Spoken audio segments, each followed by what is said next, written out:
प्रत्येक ओडियांक घरे बना होउथुबा गोटे सुंदर रेसिपी भात रुटी पूरी परोटा सबुथिरे खाई हेला भली गोटे रेसिपी आज मु आपण मानक सहित शेयर करिछि। आउ सबु ओडिया मानकर मध्य एटा प्रिय होइथाय। केही जणे नाहंती जे एमिति कहिबे जे ए रेसिपीटी मते पसंद नुहे कि मु खाए नाही। समस्ते बहुत प्रकार बनाउथिबे किंतु चलंतु देखिबा मु आज ए रेसिपीटी किपरि भाबरे बनैछि। नमस्कार, जय जगन्नाथ। लिमास किचन को आपण मानकु स्वागत। थंबनेल देखिकी तो आपण माने जानि सारिथिबे मु आज डालमार गोटे सुंदर रेसिपी आपण मानक सहित शेयर करिया पई जाउछि।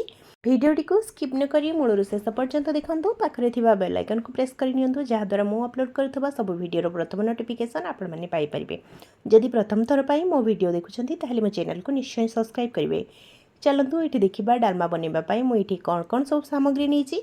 प्रथमे एठी नि जाइछि गोटे गिना हरड़ डाली, ता सहित नि जाइछि मूला, बीन्स, आलू, बोईतालू, टमाटो दुईटी, अमृतभंडा, बैगण, गाजर, ता सहित पोटल, अदा, रसुण एवं गोटे पियाज। आम ये जमा भी बेसी तेल मसला यूज करवा नहीं। गोटे चमच तेल रे आज आमर बहुत टेस्टी डालमा प्रस्तुत हो। प्रथमे डालमा बनवाई आम ये प्रथमे परिबा सबको काटी नेबा। आम ये परिबा जेतिकी मुझे सबू आम पकेबा नहीं डालमारे। आम ये सबू अल्प अल्प काटिकी व्यवहार करवा। डालमारे अल्प परिबा पकेबा। मु जेहेतु ये गोटे गिना डाली नहीं सीटा 250 ग्राम हम मापिले से हिसाब से लक्ष्य करके आम ये परिबा नबा। डालमारे डालीर क्वांटिटी टिके अधिका नेले डालमाटा बहुत टेस्टी बनी थाए। आपण मैंने तो हरड़ डाली रे डालमा बहुत थर बनाउथिबे किंतु थरे एभली भाबरे ट्राई करके देखंतु। मो स्टाइल बहुत कम समय आम एटा प्रस्तुत करवा। 10 मिनिट भितर आमर डालमा प्रस्तुत हो जिवो। ता सहित बहुत कम तेल रे ता सहित ये आम कौन मसला व्यवहार करवा नहीं। ये देखो अमृतभंडा को चोपा छड़े मु छोट छोट खंड करके काटी नहीं। अमृतभंडा को 4 भागरू गोटे भाग मुझे डालमारी पकई। ये जी बोईतालू को नहीं बोईतालू मुझे सब पकई नहीं। बोईतालूटा डालमारी बहुत ही बढ़िया लगे से मु बोईतालू टी अधिका पकई नहीं। आपण मानक जी पसंद से हिसाब से पकई ने। जो परिवार टी अधिका पसंद आपड़ से अधिका करें ना कम करें। आपण हिसाब से परिबा आपण डालमारे काटिके पकई पारिबे। एठी बोईतालू सब काटी सारिला परे आलू को मध्य चोपा छड़ेकी काटी नेछि। एठी हमर परिबा सब मीडियम साइज रे काटिछि। मु जमा भी छोट बेसी किंबा बड़ बेसी करी नाही काहेकिना आमे एठी प्रेशर रे डालमा बनेबा। सेति बहुत जल्दी रे हमर डालमाटी प्रस्तुत हो जिवो। तापर एठी देखंतु मु गाजर को मध्य चोपा छड़ेकी छोट छोट खंड करके काटी नहीं। जेहेतु डालमाटी आम बहुत कम समय बनवा से मुझे प्रेसर व्यवहार करी। आपण मैंने चाहिए कड़े कि डेक्ची बनई पारे किंतु अधिका टाइम लगी थाए। अल्प टाइम रे बनवाई हेले आपण प्रेसर ही बनई नियंतु। आम ये प्रेसर रे बनइले डाली कि परिबा आमर जमा भी मेल्ट हम ना। बहुत जनकर डाली और परिबा प्रेसर रे बनइला बेले मेल्ट हो जाए। आम ये किपरि डाली एवं परिबा को गोटा गोटा रखिपर मु आग को आपण मानक सहित शेयर करी। भिडियोटी को जमा भी स्किप न करी देखि चलंतु। मु आपण सहित सब टेक्निक्स टिप्स सब इथे आपण मानक सहित शेयर करी। तापरे मु ये देखंतु बीन्स की मध्य काटी नहीं। डालमा गोटे एमती रेसिपी से आपड़ जिते प्रकार परिबा चाहिए पकई पारे आपणकर पसंद हिसाब से। आउ जेते अधिका प्रकार परिबा पकेबे डालमाटी आमर सेते बढ़िया बनिबो। ये बीन्स को मध्य मु छोट छोट खंड करके काटी नहीं। एबे आमे मूला को काटी नबा। मूला को चोपा छड़ेकी छोट छोट खंड करके काटी नबा। ये आमे केवल गोटे रसुण और अदा मुझे नहीं। अदा सबू आम ये व्यवहार करवा नहीं। आमको 1 इंच अदा दरकार। आउ बाकी अदा मु रखिनेबी। मु आपण मानक देखाइबा प्रथम नहीं जाइए। ये आम सबू जी परिबा नहीं सबू तो काटिदेले बहुत परिबा हो आमर डाली कम पड़ज से मुझे सबू परिबार सबू काटी ना अल्प अल्प करके काटी नहीं। प्राय सबू परिबा को मु समान परिमाण रे काटी नहीं। ये देखो सबू मूला को मध्य मु काटी नहीं सारे। एबे आमे बैगण को काटी नबा। बैगण को आम ये बड़ करके काटी नबा कहीं बैगण बहुत जल्दी सीझी जाए से आम बैगण को बड़ करके ही काटी नबा।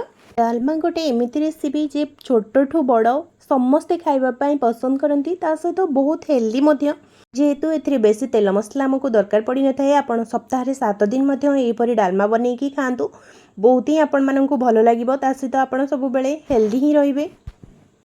ये सब परिबा को काटी सारा पर मु डाली को धोई नहीं भल भाव 2-3 थर भल भाव डाली को आम चकटिकी धोई नबा। डाली को भल भाव धोई नहीं सारा पर ये गोटे प्रेसर रे आम प्रथमे डाली को दे नबा एवं तापर काटिकी रखि सब परिबा को एथिरे दे नबा।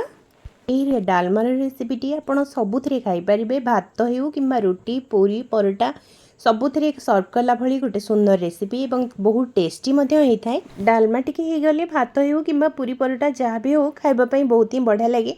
आउ किसी दरकार ही पड़ी ना सबको दे सारा से आवश्यक अनुसार पानी दे नबा। ये जमा भी बेसी पानी देवे ना कहीं परिबा बहुत सिझिबार अच्छी। सिझिला परिबा कम हो डालमाटा पानिया बेसी हो खाइबापी भल लगे ना से आप पानी सब लक्ष्य करके ही दिंतु।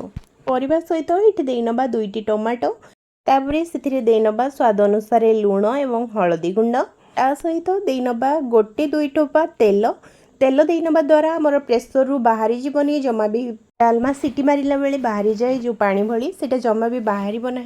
मुझे आपण मानक देखईदेवी तेबले भी आप प्रेसर रे किसी बसौଛନ୍ତି से अल्प टिके तेल देके बसंतु देखिए जमा भी प्रेसर रे ऊपर को जमा भी उतरिकी बाहरी जीव ना।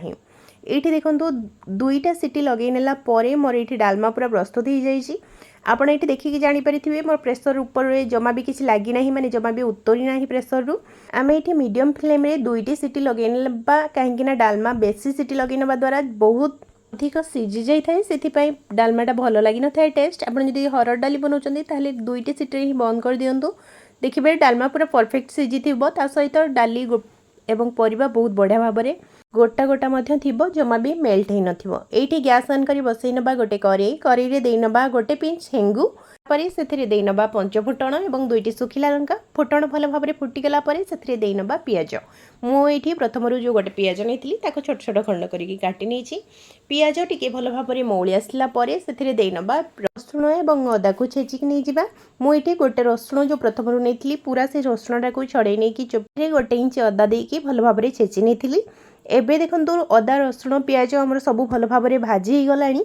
एबे आम से दे नबा टमाटो आम डालमा जो टमाटो सिझे नहीं नबा द्वारा आमर ये बहुत जल्दी बनी जाए डालमा से सिझे नहीं प्रथम परिवा सहित आपण मैंने ये चाहिए काटिकी भी कंचा दे पारे।